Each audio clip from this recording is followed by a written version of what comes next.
Hello, it's John Heaton. Before I start this video, just want to say a few words about George Martin, who passed away this week, aged 90. A true giant in the Beatles story, and as many people have said, if anyone deserves to be called the fifth Beatle, it's him. I did see one obituary yesterday which annoyed me, saying that he made the Beatles.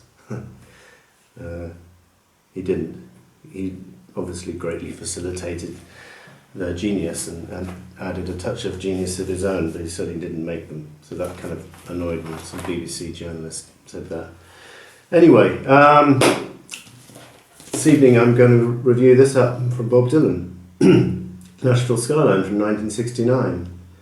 Most of my Dylan albums, in fact all of them up to now, have been reviews of his 70s albums, so I thought it was about time I did a 60s one, the last one of the decade. So, follow up to John Wesley Harding, which came out the previous year, and that album was 18 months after, or even more, after Blonde and Blonde from 66. And John Wesley Harding was the start of a new direction, more laid-back Dylan, more into country music, and just a gentler sound. And this album continued in that vein, and there's no political message on here.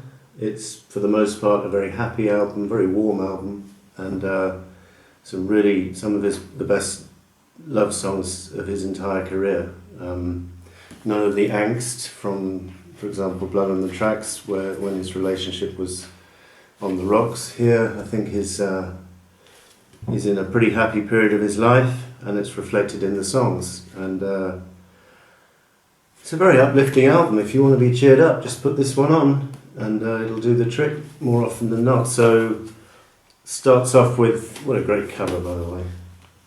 And you probably see it on the wall behind me as well. If you can, I'm not sure if you can see that, but that's actually my friend. I'll get it down. My friend Dave Bloomfield is superimposed onto the album cover here. He unfortunately passed away a few years ago, so I did that as a kind of tribute to him. Anyway, back to the album. It starts off with I'd like to point out that his voice on this album is, I don't think it's intentionally comical, but it sounds, he's singing at the top of his register, and it's quite an amusing sound that he's got there. He stuck with it for this album and most of the next one, Self-Portrait, so it works pretty well. And this duet with Johnny Cash it's actually a version of his 1963 song Girl from the North Country from the Freewheeling album. And the two voices go very well together. Love it. Nashville Skyline Rag is a kind of instrumental number where each instrument does a solo, one after the other. Love it.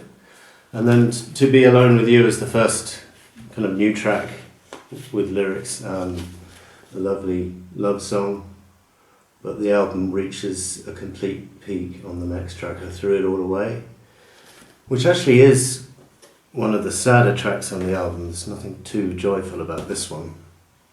It's a song about regret, but it's just got a tune to die for. I wish the song was longer. Quite a short one. Peggy Day closes side one. Love it. Nice jaunty tune. Side two opens with Lay Lady Lay, one of his top ballads ever. Very well sung, beautiful melody, very heartfelt.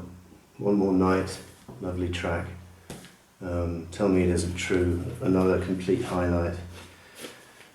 Gorgeous melodies throughout this album, and very warmly sung by Bob. Country Pie is kind of upbeat number, hilarious, and then the album finishes at Tonight I'll Be Staying Here With You, which is a nice way to close the album. I'm going to give it a 9.5 out of 10, deducted half a point because it's actually very short. It's less than 30 minutes long. But it's an album that I play probably more often than any of his other 60s albums. But I will get round to reviewing Blonde and Blonde and John Wesley Harding before long, don't worry. Okay. Thanks for watching. See you next time.